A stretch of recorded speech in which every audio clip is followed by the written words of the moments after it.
Good day everyone, once again this is your Sir Balo, and for this video I will discuss about aliases. So what are MySQL aliases, no? So aliases are used to give a table temporary name. Kaya nga siya alias, no? Kung baka sa Bisaya pa alias. So you can actually give a temporary name for a column in a table or even a table, no? Itself. No? So, aliases are often used to make column names more readable. So, usually, ina-apply talaga siya with the column names. No? To make the columns na nire-return ng query natin, maging readable siya. So, it's just like what happened to when we call the functions, yung average, yung count, yung sum, min, max. Diba? So, we applied an alias in order for us to return na makakuha tayo ng yung result set na i-return ng query natin, yung column niya will be readable. So ganun. Okay, so an alias only exists for the duration of that query.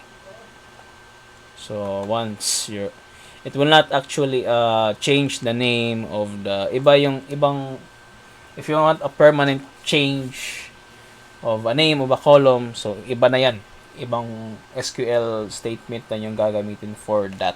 Okay, but this alias will just gives a temporary naming for your columns or table. Okay, so an alias is created with the as keyword. So yun as what you've seen in the one. So ito yung syntax niya: select column name and then yung alias name. So in other words, the original name of the column, and then as, and then what would be the temporary name of this column, okay, from the table.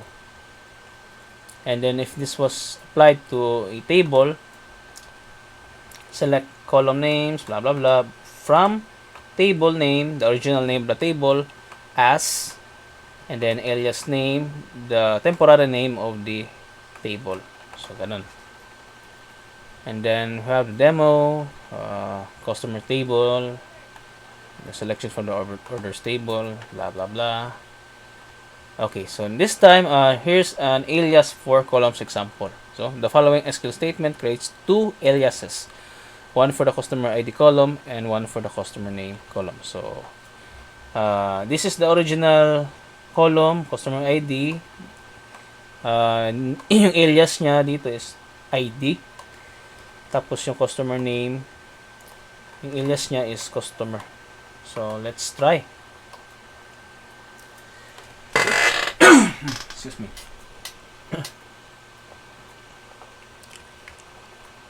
Okay.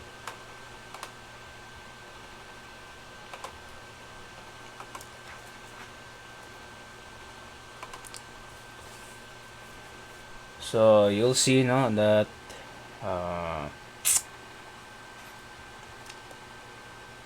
wait lang ha.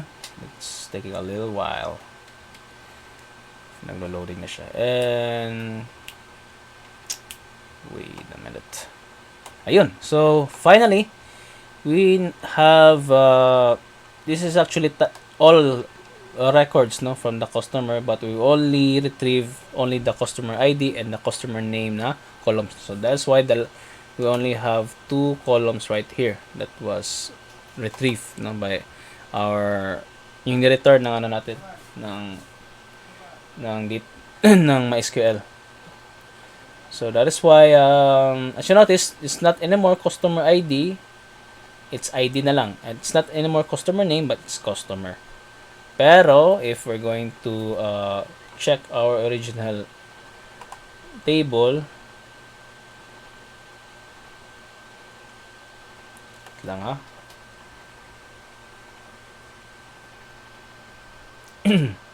So as you can notice, yan, intact pa rin yung original names nila, customer ID, customer name. Okay, there's no change, no.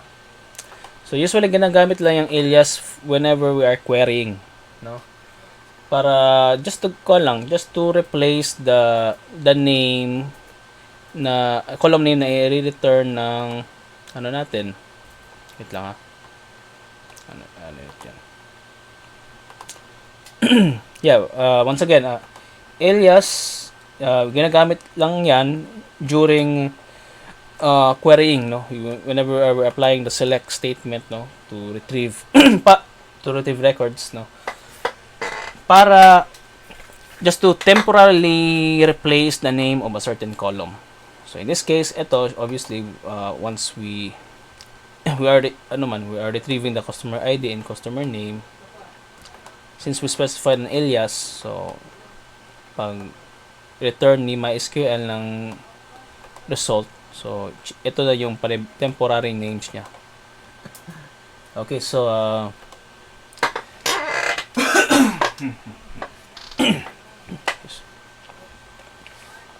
so the following SQL statement creates two aliases, one for the customer name and the one for the customer contact name column. So yan, note, single or double quotation marks are required if the alias name contains space. So take note of this, no? If and like for instance ito, no? Contact name, yung alias niya is contact person. Now since yung contact person is two words man, so kailangan natin siyang we envelope this into a pasok natin siya sa sa tawag nito, double quotation, no? Yan. Okay, kasi bawal na ito, pwede to, no? Pwede. We can optional lang yung quotation marks dito. But in this case, it's required, no? Since it has space. So in other words, yung pangalan ng contact, yung alias, pangalan ng alias contains two words. No? So yeah. And then this is just advanced, no? SQL statement creates an alias name address that combines 4 columns. Yeah. So bale ang nangyari lang nito, we have okay, wala tong alias, but ito, this is a function. Okay? This is a function where expected na if we're going to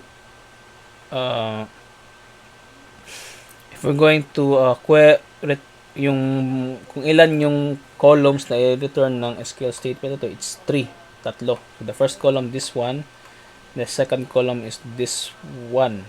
Dalawa tayo, sorry, dalawa lang pala. Although these are 4 columns inside this concat na function, but yung purpose kasi ng concat function is to combine, idudugtong-dugtong niya yung mga values nito. And so as a result, this will just be a single column lang, no? A single column that contains the concatenated result na, yung pinagdugtong-dugtong na ng mga values nito. I guess it's too difficult for you to grasp if I'll just explain this. It's better if I will show it to you, no? And if we're not going to put an alias, so once again, this is a function, no? Function. So expected na kung ano yung tinawag natin na function and its parameters, yun lang din yung magiging pangalan ng column.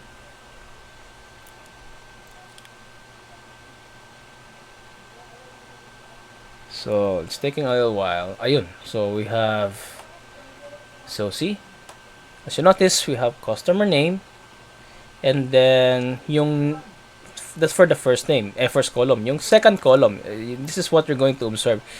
Yung pangalan ng second column is whatever we specified right here, no? So that's the main use of alias, no? So we're going to call functions.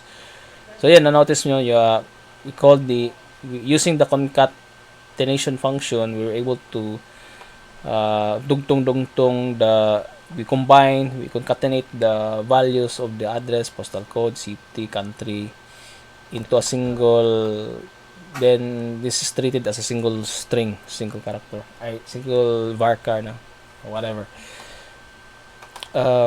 Yun. But if we're going to apply to make this one more readable, itong column name natin, so that is why we'll just,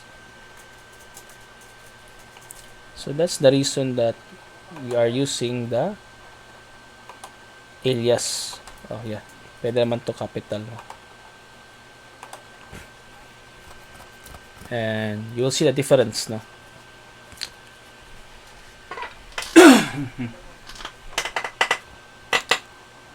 Ayun. So, yan. Now, it's more readable, no? Customer name for the first column, and then address, no, for the second column. So, no more with those wordy column name na kinuha lang laman niya dito.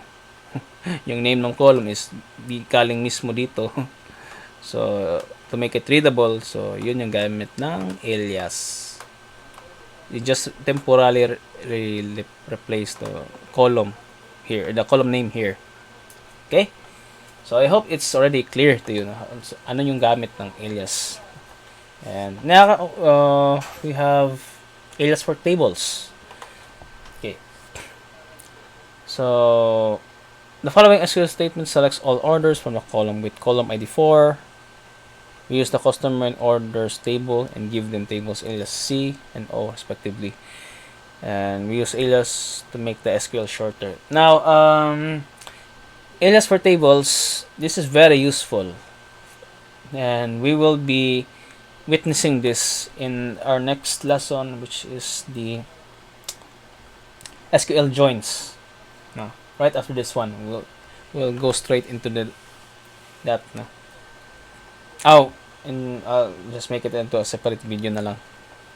Anyway, so as you notice, we in this one, ito yung second line ng as you notice, we don't just have one table, but we have two tables right here.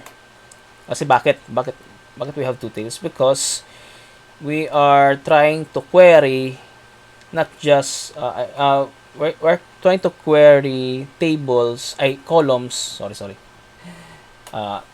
take two. We're trying to retrieve columns from not just one table but two tables, no, to be specific, no, the customer and the order table. So kinumbine siya, no? The order ID from the orders table, the order date from the orders table pa rin, and then the customer name, does not exist from the order table, this column, no, but it exists in the customer's table. Okay, so that is why to make it more organizable, mas madali siya, no? So this is the use of alias. So take note, this is a table from alias. Customers, no, we're not going to refer, di na natin tatawagin yung customers as literally customers. Ito na yung bagong alias niya, it's C. We will refer customer as C, and we will now refer orders as O.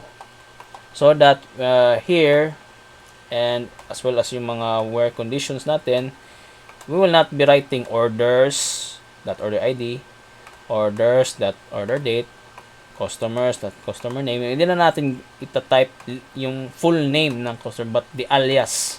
Yung alias na yung ilalagay natin dito. Okay? And same also with our conditions. We will not be writing the full name, no? Customers means literally, but just the alias na lang. Okay? So, we will see this one. Actually, the reason lang naman na that we have this type of query, dalawang table siya, is because the concept of joining, we're basically joining tables, two tables right here, and the joining table concept is I will explain this or discuss in a separate video. So most often whenever we're joining tables, we will be using alias. So, ganun siya ka-importante yung alias, no? Especially if you are joining 2 or more, perhaps 3 or 4 tables. So, napaka-complex na ng ano yan. Medyo mahaba na. So that's the beauty of alias. It will make everything organized. Okay, so the following SQL statement is the same as a verb, like this one, but without alias. So ito yung ibig kong sabihin kanina. So kung walang alias, ganito daw yung mangyayari. So medyo mahaba-haba daw yung type natin, no? Lalo na if you're tamad, this is a bit hassle, no? So that's the purpose of C. Okay, so that instead of orders, magiging O na lang siya, as you can see right here. And instead of customers, yung itatype mo customers name, so C na lang. Yan. Okay, so aliases can be useful when there are more